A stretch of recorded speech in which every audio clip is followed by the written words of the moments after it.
मैं बहुत बदसूरत थी और गरीब भी बहुत थी। मेरे लिए कोई भी रिश्ता नहीं आता था। एक दिन माँ ने कहा कि तुम्हारे लिए रिश्ता आया है, कल ही शादी करना चाहते हैं। मैं राजी हो गई। शादी की रात शौहर को देखा तो वो बहुत हसीन और खूबसूरत मर्द था। उसको मेरी बदसूरती पर कोई एतराज भी नहीं था और मुझे बहुत खुश रखता था। एक दिन रात को शौहर को एक स्टोर रूम में जाते देखा और जो उस कमरे में हुआ उसे देखकर मेरे कदमों तले से जमीन निकल गई। यूं तो मेरा नाम हबीबा था, लेकिन सब लोग मुझे काली काली भी कहा करते थे। यहाँ तक कि कभी कभी मेरे अपने माँ बाप भी मुझे काली कह देते थे। मुझे उनकी जबान से ये अल्फाज सुनकर बहुत बुरा लगता था, क्योंकि मैं बिल्कुल भी प्यारी नहीं थी। मेरा रंग भी बहुत काला था और मेरे नक्श भी बहुत मोटे मोटे थे। मेरे माँ बाप की शक्ल मुनासिब थी। मेरे बाकी बहन भाई भी देखने में अच्छे नजर आते थे। पता नहीं मेरे साथ ही क्या हुआ था। मेरी माँ कहती थी कि तुम अपनी दादी पर चली गई हो, और मेरे पापा कहते थे कि तुम अपनी नानी पर चली गई हो। हम लोग बहुत गरीब थे। हमारे पास देने के लिए जहेज भी नहीं था, तो मेरे बाबा ने पहले ही कह रखा था कि मैं किसी बेटी को भी जहेज नहीं दे सकता, सिर्फ बेटी दे सकता हूँ। लेकिन करते करते मेरी तीनों बहनों की शादी हो गई, और वो तीनों बहनें ही मुझसे बहुत ज्यादा छोटी थीं, क्योंकि उनकी शक्ल इतनी अच्छी थी, इसलिए लोग उनको ब्याह कर ले गए। एक बहन ने तो मैट्रिक भी किया हुआ था, लेकिन मैं ना तो पढ़ी लिखी थी और ना ही मेरी शक्ल अच्छी थी। मेरे लिए कोई रिश्ता आता ही नहीं था। दो बहनों ने तो उन्हीं रिश्तों से शादी की जो आए तो मेरे लिए थे, लेकिन मेरी जगह उनको पसंद करके चले गए। मेरी जिंदगी में इतनी तलखी थी कि मैं किसी को बता नहीं सकती थी। क्या ये दुनिया सिर्फ खूबसूरत लोगों के लिए है? बदसूरत लोगों का इस दुनिया में रहने का कोई हक नहीं है।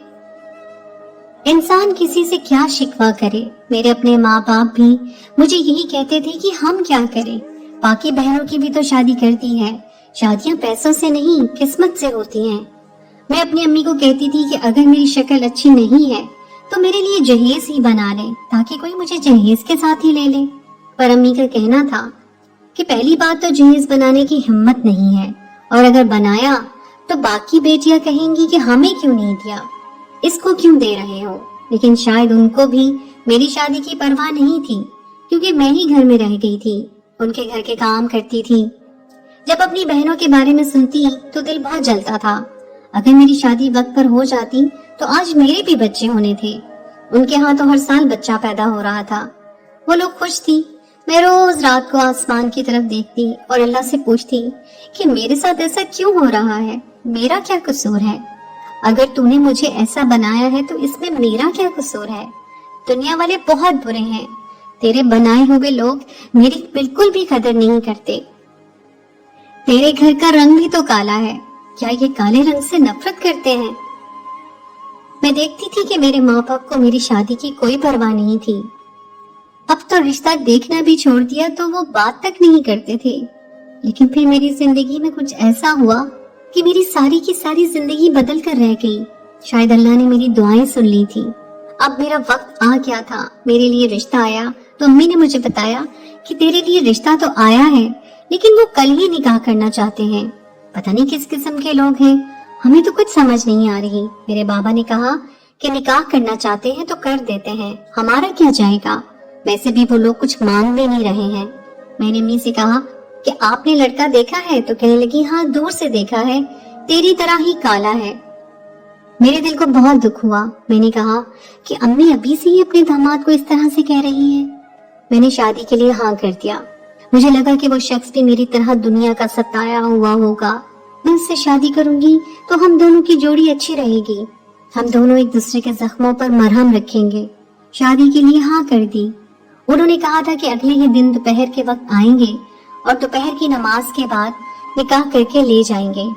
लेकिन जब मेरी बहनें भी वहां पर आ गईं और सारे रिश्तेदार भी, तो दुल्हे को देखकर सबके पैरों तले से जमीन निकल गई। जिस शख्स को देखकर मेरी माँ ने कहा था कि तेरी तरह काला ही है, वो दुल्हा नहीं, मेरे दुल्हे का ड्राइवर था। मेरा दुल्हा तो बहुत ही ज्यादा अमीर, हसीन और खूबसूरत था। उसको देखकर तो मैं खुद भी हैरान रह गई थी। वो शादी करने के लिए तैयार और बहुत ज्यादा खुश नजर आ रहा था, जैसे अपनी मर्जी से शादी कर रहा हो। उसकी माँ भी बहुत खुश थी। उन्होंने मेरे सर पर हाथ रखा। सादगी से निकाह की रस्म हो गई। मेरी सारी बहनों की शक्लें देखने वाली थी। मेरे सारे रिश्तेदार मुझ पर रश कर रहे थे। वो लोग ना सिर्फ अमीर थे बल्कि लड़का भी बहुत ज्यादा खूबसूरत था और बहुत ही समझदार लोग थे। मेरे शौहर को देखकर तो मेरी बहनें ऐसी हो गई थी कि जैसे उनके सर से शुरू हुई है और पैरों पे आकर खत्म हुई है। कहने लगी कि हमने माँ बाप की मर्जी से शादी की, इसको लगता है इसके सब्र का फल मिल गया है। हमें तो हमारे माँ बाप ने फकीरों के साथ ब्याह दिया है और इसकी शादी शहजादे के साथ की है, जो अमीर भी बहुत ज्यादा है और देखने में भी शहजादे जैसा लगता है। मेरे अंदर भी खुद एतमादी आ गई थी। मैं अपने शौहर के साथ सर उठा कर बैठी थी। आखिर ये मेरी दुआओं का सिला था। मैंने बहुत कुछ बर्दाश्त किया था। सच कहते हैं, देर आए दुरुस्त आए। मेरी किस्मत चमक गई थी। मेरी शादी ऐसे घर, ऐसे शख्स से होना मेरे सारे खानदान की लड़कियों के मुंह पर एक कारी तमाचा था। आज उनके सर शर्म से झुक गए हुए थे और मेरा सर फख्र से बुलंद है। लेकिन दिल ही दिल में मैं ये भी सोच रही थी, कहीं ये शादी करने के बाद मुझसे बदल तो नहीं जाएगा, कि ये 4 दिन की चांदनी और फिर अंधेरी रात वाला सीन तो नहीं हो जाएगा। फिर भी मुझे अल्लाह पर भरोसा था। जब अभी तक सब कुछ अच्छा हुआ था तो आगे भी अल्लाह ने खैर ही करनी थी। मैं जब अपने घर आ गई तो वो घर भी बहुत बड़ा था, पूरा बंगला था। अगले दिन वलीमे की रस्म में सबने ये घर भी देखा और वलीमा इतनी धूमधाम से हुआ जितनी आज तक हमारी कोई भी शादी नहीं हुई थी। हमारे खानदान की सबसे बेहतरीन शादी मेरी शादी को ही कहा गया। मेरा शौहर मेरे रिश्तेदारों से झुक के मिल रहा था, उनको बहुत ज्यादा इज्जत दे रहा था। उसकी माँ भी बहुत अच्छी थी। उसने कहा कि मैं यहाँ पर नहीं रहती हूँ, ये घर सिर्फ मेरे बेटे का है, ये यहाँ पर रहता है। मेरी सास ने ये जब बात सबको बताई तो औरतों के और भी मुंह खुल गए। वो कहने लगी कि एक तो लड़का इसको अच्छा मिल गया, अमीर खानदान मिल गया, ऊपर से घर भी अकेला। सास कहती है कि मैं साथ नहीं रहूंगी, ये तो सारी चीजों की अकेली मालकिन है, और घर में नौकर भी फिर रहे थे। मुझे तो अभी तक खुद समझ नहीं आ रहा था कि मेरे साथ हो क्या गया था। फिर भी दिल में कहीं न कहीं डर जरूर था कि अभी कुछ बुरा हो जाएगा, अभी मेरे ख्वाब टूट जाएंगे, अभी मुझे नजर लग जाएगी। लेकिन ऐसा बिल्कुल भी नहीं हुआ। सारा कुछ ठीक जा रहा था। अगले दिन मैं अपने घर गई तो वहां मेरी सारी बहनें आई हुई थी, क्योंकि आज मेरे शौहर की हमारे घर में दावत थी, इसीलिए मजे के खाने पकाए जा रहे थे। मेरी सारी बहनें मेरी आस पास बैठी थी। मुझसे पूछने लगी कि मुंह दिखाई में क्या मिला है। मैंने जब उनको अपने मुंह दिखाई का तोहफा दिखाया तो उनके मुंह खुले के खुले रह गए, क्योंकि वो 2 बड़े बड़े प्यारे सोने के कंगन थे। उन्होंने कहा कि हमें तो 2000 देकर तनख्वाह दिया गया था। एक बहन को सोने की अंगूठी मिली थी, लेकिन वो भी इतनी बारीक के पहनने से पहले ही टूट गई थी। यहाँ मेरे कंगन देखकर उनका मुंह खुल जाना बहुत ही नॉर्मल बात थी। अम्मी ने सबको कहा कि सब्र का फल मीठा होता है। देखो तो सही, तुम्हारी बहन के नसीब खुल गए, इतना अच्छा शौहर मिला है। हमें भी इतने महंगे महंगे तोहफे दिए हैं। मेरी बहनों को भी तोहफे तहाइफ दिए गए थे, वो भी बहुत ज्यादा खुश थी। एक बहन कहने लगी कि मुझे कुछ पैसों की जरूरत है, तुम्हें तो बहुत सलामी मिली होगी, मुझे थोड़े पैसे दे दो। तो मैंने उसको पैसे दे दिए। मेरा शौहर मेरा बहुत ज्यादा ख्याल रखता था। एक दिन मैंने उससे पूछा कि आप इतने खूबसूरत और अच्छे दिखते हैं, आपका इतना बड़ा घर है, आपको तो कोई भी लड़की मिल जाती, और जिस लड़की पे आप हाथ रखते वो आपकी हो जाती, फिर आपने मुझसे शादी क्यों की? तो उसने कहा कि मुझे अच्छी लड़की से शादी करनी थी। जैसा तुमने कहा, मुझे तो कोई भी लड़की मिल जाती, पर मुझे कोई भी लड़की से नहीं करनी थी। मुझे किसी खास लड़की से शादी करनी थी जो कि तुम हो। खूबसूरती देखने वाले की आंख में होती है। अल्लाह तख्लीककार है, अल्लाह को खालिक मानते हैं, तो फिर उसकी तख्लीक से नफरत कैसे कर सकते हैं? मुझे शौहर की बातें बहुत अच्छी लगती थी। वो एक बहुत अच्छा इंसान था, लेकिन मैंने उस घर में कुछ अजीब होते हुए देखा, और वो ये कि मेरी आंख खुलती तो मेरा शौहर कमरे में नहीं होता था। मैंने पूरे घर में तलाश कर लिया, कहीं भी नहीं था। और सुबह सुबह जब मैंने देखा तो बेड पर ही सो रहा होता। मैंने कहा कि आप किस वक्त वापस आते हैं? तो कहने लगा कि मैं तो कहीं गया ही नहीं था। उसने मुझसे सरेआम झूठ बोल दिया और मैं हैरान थी कि झूठ की वजह क्या थी। मैंने कहा मैं उठी थी तो आप कमरे में नहीं थे। तो कहने लगा कि शायद मैं पानी पीने गया था। उसे नहीं पता था कि मैंने उसको सारे घर में तलाश किया था। फिर वो अचानक से कहां से आ गया? फिर मैंने सोचा कि शायद कोई बात होगी, कोई काम होगा, इसीलिए दोबारा इस बात का जिक्र नहीं किया। लेकिन ये रोज हो रहा था। एक नहीं तो दूसरी रात मेरा शौहर रात के वक्त कमरे से गायब होता था और सुबह सुबह वापस आ जाता था। सारी रात जाने कहाँ जाता था ये मैं नहीं जानती थी। पूछने पर झूठ बोलता था। समझ नहीं आती थी कि बात किससे करूं। फिर अम्मी को जब सब कुछ बता दिया तो अम्मी ने कहा कि क्यों पागल हो गई हो? शादी को 2 महीने हुए हैं और शौहर में से कीड़े निकालने शुरू कर दिए हैं। इतना अच्छा शौहर मिला है और तुमने इस तरह की बातें करनी शुरू कर दी हैं। तुम्हें ऐसी बातें नहीं करनी चाहिए। मैंने कहा कि वो जाते कहाँ हैं ये भी तो नहीं पता, और जब मैं पूछती हूँ तो मुझसे झूठ बोल देते हैं। मेरी अम्मी ने एक निहायत अजीब बात कर दी। अम्मी ने कहा कि इतना बड़ा घर है, ना सास का कोई चक्कर है, नौकर चाकर है, दौलत है, गाड़ियां हैं। तुम्हारा शौहर तो अगर कोई बहुत बड़ी गलती कर दे तब भी तुम्हें उस तक नहीं करनी चाहिए। अपनी बहनों को देखो, जॉइंट फैमिली में रहती हैं, सास ससुर के काम करती हैं, और ये जो अपनी लुबना है उसके शौहर का तो कहीं चक्कर भी चल रहा है। मैंने कहा कि फिर वो क्यों नहीं कुछ कर रही? तो कहने लगी क्या करेगी, उसको तंग करेगी तो उसको तलाक दे देगा, फिर हमारे सर पर आकर बैठ जाएगी, इसलिए बर्दाश्त कर रही है। तुम भी छोटी छोटी बातों को बर्दाश्त करो। तुम्हारा शौहर तो तुम्हारे साथ बेवफाई करे तब भी तुम्हारे मुंह से कोई लफ्ज नहीं निकलना चाहिए। मैं हैरान रह गई कि किस तरह की बातें कर दी अम्मी ने। मैंने अपने शौहर से शादी घर और गाड़ियों के लिए नहीं की थी। मुझे तो पता भी नहीं था कि उसके पास ये सब कुछ है। फिर मैंने अपने शौहर से पूछा कि आपने इतने शॉर्ट नोटिस में मुझसे शादी क्यों की थी? आपको इतनी जल्दी क्या थी? वो कहने लगा कि दरअसल हमारे घर के बड़ों ने एक टाइम निकाला था कि उस टाइम तक शादी हो जानी चाहिए, क्योंकि बचपन में मुझ पर काफी जादू वगैरह करवाया गया था और मैंने वो सारा टाइम जाया कर दिया। सोचता रहा कि कर लूंगा, शादी हो जाएगी, और फिर जब सब कुछ सर पर आन पड़ा तो मुझे जल्दी जल्दी में ये सब कुछ करना पड़ा। बड़े बड़े लोग इस तरह के बड़े बड़े तोहमात पर यकीन करते हैं। मुझे पता है कि ये सब गलत है, लेकिन हम लोगों को भी ये सब करना पड़ता है। एक दिन मैंने अपने शौहर का पीछा किया तो मैं देखकर हैरान रह गई कि वो तो तहखाने की तरफ जा रहा था। इस बड़े घर में तहखाना होना आम बात थी। ये उन लोगों का खानदानी घर था। मुझे लगा कि तहखाने में कोई भी नहीं जाता होगा। इस घर में इतने ज्यादा कमरे थे और हम लोग सिर्फ 2 ही लोग थे, तो फिर तहखाने की किसी को क्या जरूरत होगी? लेकिन तहखाने की शक्ल देखकर लगता था कि वहां पर कोई ना कोई आना जाना लगा ही रहता है। मेरा शौहर उसमें चला जाता था मुझे छोड़ के। वो रोज तहखाने में जाता, लेकिन इसका मतलब क्या था? अगर वो किसी काम से भी जाता है तो इस सिलसिले में तो अपने घर में वो अपना स्टडी रूम भी उसने बना रखा था। मैंने अपने शौहर से पूछा कि घर में तहखाना भी है? मुझे तहखाना देखने का बहुत शौक है। तो कहने लगा तुम्हें किसने कह दिया इस घर में कोई तहखाना है? यानी उसने फिर से मुझसे झूठ बोला। मैंने कहा कि मुझे नौकरों ने बताया। तो कहने लगा कि वो तहखाना नहीं है, वो तो एक छोटा सा स्टोर रूम है। वैसे भी तहखाने को हमने करना क्या है? मेरा शौहर बात बात पर मुझसे झूठ बोल रहा था और मेरी माँ के बकौल मुझे ये सब कुछ बर्दाश्त करना चाहिए था। लेकिन झूठ तभी बोला जाता है जब किसी बहुत बड़ी बात को छुपाया जाता है, यानी जब कोई गड़बड़ होती है। इस घर में क्या गड़बड़ हो सकती थी? मैंने सोच लिया कि मैं अपने शौहर का पीछा करूंगी और देखूंगी कि वो तहखाने में क्यों जाता है। जब वो वहां जाएगा मैं भी अंदर जाऊंगी।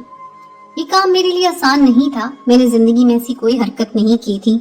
मुझे जासूसी करनी नहीं आती थी, लेकिन अब और कोई रास्ता नहीं था मेरे पास। 1 हफ्ते के बाद मेरा सर चकराने लगा। मैं अपनी अम्मी के घर ही गई हुई थी। मेरी अम्मी ने मुझे गिरने से पहले थाम लिया और पहले ही खुशी खुशी कहना शुरू कर दिया कि लगता है कोई खुशखबरी है। मेरी एक बहन भी आई हुई थी जिसको अभी तक कोई औलाद नहीं हुई थी। कहने लगी बड़ी किस्मत है तुम्हारी, जिसकी शक्ल अच्छी होती है उनकी किस्मत अच्छी नहीं होती, और जिनकी शक्ल अच्छी नहीं होती उनकी किस्मत अच्छी निकल आती है। मेरी माँ ने उसको कहा कि बस करो अपनी ये बातें और चुप करके बैठ जाओ। मेरी माँ मुझे फौरन डॉक्टर के पास ले गई। जिस डॉक्टर के पास मुझे मेरी माँ ले गई वो मेरी बहुत अच्छी दोस्त भी थी। जो मेरे साथ स्कूल में पढ़ती थी, बल्कि मेरी वाहद दोस्त थी जिसके साथ मेरी दोस्ती थी। मैंने उसे कई सालों से नहीं देखा था। उसे देखकर मैं बहुत खुश हुई कि वो डॉक्टर बन गई है। वो भी ये जानकर बहुत खुश हुई कि मैं इतने बड़े बिजनेसमैन की बीवी हूँ। वो मेरी बहुत अच्छी दोस्त थी। डॉक्टर ने कहा कि मैं उम्मीद से हूँ और माँ बनने वाली हूँ। मेरी माँ बहुत खुश हुई, कहने लगी कि अब उस घर में तुम्हारे कदम मजबूत हो जाएंगे। जबकि मैं दिल ही दिल में ये सोच रही थी कि पता नहीं मेरे घर में चल क्या रहा है। मेरी माँ ने मुझे कहा था कि जाते ही ये बात अपने शौहर को बता देना, वो बहुत ज्यादा खुश होगा। लेकिन मैंने ये बात अपने शौहर को नहीं बताई। मुझे आज ही अपने शौहर का पीछा करना था। रात का वक्त था जब मेरे शौहर ने आंख खोली। वो समझा कि मैं सो रही थी, जबकि मैं बिल्कुल भी नहीं सो रही थी। मुझे महसूस हो गया। वो दबे पांव उठा और जाने से पहले उसने मुझ पर कंबल रखा। उसके बाद वहां से चल पड़ा। मैं भी दबे पांव उसके पीछे पीछे हो ली। मैंने देखा वो तय खाने की तरफ जा रहा था। जब वो करीब पहुंच गया तो मैंने एक सतून की आड़ ले ली और मैं उसको अच्छी तरह देखने लगी। मेरे शौहर ने दस्तक दी। इसका मतलब कि अंदर कोई था जिसने दरवाजा खोलना था, और दरवाजा खुला। वो एक निहायत ही हसीन औरत थी। मेरे शौहर के चेहरे पर मुस्कुराहट आ गई और मेरा शौहर अंदर चला गया, लेकिन जल्दी में दरवाजे को बंद करना भूल गया। दरवाजा थोड़ा सा खुला हुआ था। जब मैं उनकी बात सुनने लगी तो वो कह रही थी, आज आने में देर क्यों कर दी? कहने लगा कि वो सो ही नहीं रही थी। उसने कहा कि कब तक ये काम चलेगा? जिस काम के लिए उसको लाए हैं वो कब होगा? ये लड़की माँ बन सकती है या नहीं? जल्दी जल्दी ये लड़की माँ बन जाए, इसकी औलाद हमें मिल जाए और इसका काम तमाम कर दिया जाएगा। मुझे अच्छा नहीं लगता कि आप इसके साथ रहते हैं। मेरे शौहर ने कहा कि अच्छा तो मुझे भी नहीं लगता, लेकिन अगर हमने अपना वारिस पैदा नहीं किया तो फिर हमें जायदाद नहीं मिलेगी। अम्मी सारा कुछ बड़े भाई को दे देंगी। तुम्हें तो पता है कि तुम कभी माँ नहीं बन सकती हो। इसका मतलब जो औरत मुझे मेरी सास बताकर दिखाई गई थी वो मेरी सास नहीं थी और मेरा कोई जेठ भी था। बस एक बच्चा आ जाए, फिर इसको हम क्यों बर्दाश्त करेंगे? हमें तो सिर्फ बच्चे से मतलब है। लेकिन आपने इस काली लड़की से शादी क्यों की है? कहीं हमारा बच्चा भी काला पैदा हुआ तो फिर क्या होगा? मेरे शौहर ने कहा कि यही मिल रही थी और कोई मिल भी तो नहीं रही थी। गरीब लोग हैं, इतनी जल्दी भरोसा कर लेते हैं। अब मुझे सारी गेम समझ आ गई थी, इसीलिए मुझसे इसने शादी की थी, वरना ये मुझ जैसी लड़की को अपने घर में नौकरानी भी न रखता। इसको सिर्फ औलाद चाहिए थी और ये मेरे शौहर की पहली बीवी थी जो इस तय खाने में छुपी हुई थी। ये बात शायद मेरी सास को भी मालूम नहीं थी। ये लोग मेरी सास को भी धोखा देने वाले थे और मुझसे मेरी औलाद लेकर मुझे जान से मार देते। मैं बहुत डर गई थी, लेकिन मैंने शुक्र किया कि ये बात मैंने किसी को नहीं बताई थी कि मैं माँ बनने वाली हूँ, क्योंकि यही मेरा फरमाने कत्ल होता। मैंने अपनी माँ को भी कह दिया कि ये बात किसी को नहीं बताना, क्योंकि इसके पीछे कोई बात है जो मैं आपको बाद में बताऊंगी। मैं इन लोगों के साथ लड़ नहीं सकती थी। मैं अपने कमरे में आ गई और आराम से ठंडे दिमाग से सोचने लगी कि मैं इन लोगों के सामने कुछ भी नहीं थी।